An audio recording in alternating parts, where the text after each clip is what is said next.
Morning all. Food for thought this morning as Potter poses the question, has much changed at the club, barring expectation? Had a long talk with my son today as our boat meandered from pub to pub on the Broads, and he described to me what he called the Emperor's new clothes.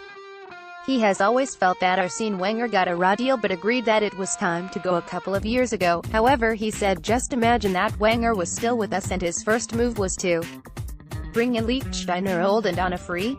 Immediate comparisons with Silvestre would have been made, with headlines about him losing the plot. Then in comes Socrates, a 30-year-old centre-back for $17.5 million. Comparisons to Van Dijk would be out there, with Socrates seen as a cheap option, or even an expensive waste of money for an aging defender. And burnt Leno for £20 million after the Scousers paid an arm and a leg for their keeper, and Wenger would be penny-pinching again. Adding Torreira, a 5'0" defensive midfielder and a teenage French second-division kid, the pair on paper would hardly be inspiring. Altogether a spend of $67 million on 5 players. He added that should Ramsey leave for say £40 million and Ospina for around £10 million, we would have a net spend of about £17 million. The club is continuing on its self-sustaining course, so apart from expectation, what has changed, he said? Last year we just about made it into the Europa League, coming 6th in the league, some 12 points from Champions League.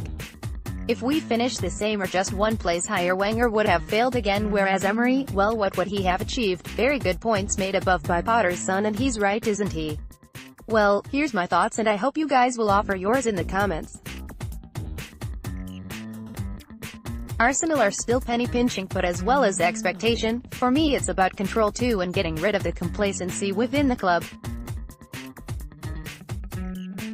As much as the signings so far have hardly hit the big figures as far as finances go, what Emery has done, certainly on paper, is to plug the gaping holes within the team which have been there for years. He's ditched the zonal marking, a tactic which let us down time and time again. It's highly unlikely that he'll sit in his seat watching the game go by, relying on his watch alarm to determine when changes are to be made. Instead, he'll be proactive, making changes as and when the game requires. I can't see him leaving players who are having a bad game on the pitch either, nor can I see him selecting players who he likes rather than those who can do the job he wants them to do. I don't think his spoken words are empty ones either, as when he speaks it all seems real. No false hope offered, just honesty and what he truly believes he and his team will do over the next few weeks and months. He wants to please the fans, not appease us, and he certainly wants to entertain us. Yes, the club are still penny-pinching, but surely it's about who we buy and what they bring to the team, rather than the price they cost. The reason Arsene Wenger got a lot of stick-emo is because season after season, transfer window after transfer window, the bargains he signed were really bad ones. He learned nothing from the mistakes he was making in the transfer window.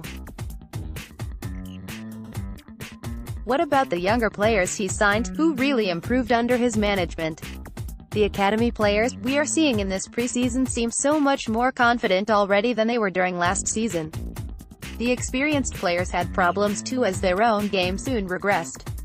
For 5 years at least, I've been waiting for this. A new beginning, a new manager, a new coaching team, new ideas and different football, exciting football. Funny enough, my expectations as far as what we win goes this coming season aren't really that high, because Unai Emery has so much to change. From the way we train, the way the team plays, the way he integrates the new players, right through to instilling self-belief into the squad, which is perhaps the toughest job of all.